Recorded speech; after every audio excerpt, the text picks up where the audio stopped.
Hi, I'm Joe Murray. I worked for Alasdair Gray over many years as his typesetter and helped work on the design of some of his books as well, from the sort of early 90s until into the early 20s. In the background all the time was this book here. Now everybody knows this is a book of prefaces, but it was originally called the Anthology of Prefaces, and this book was being typeset before it was even written.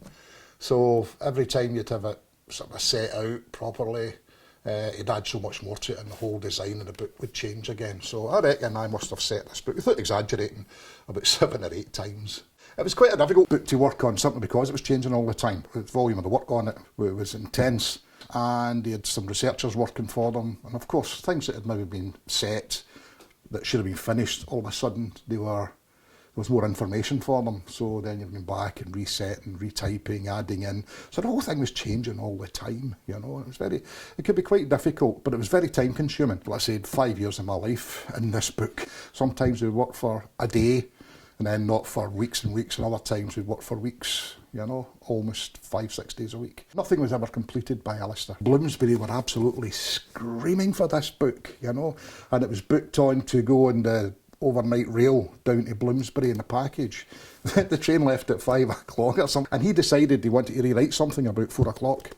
And that's how you get typos in Alasdair's books, by the way, not because it's all done wrong in the first place, it's because it's all done really quickly at the end.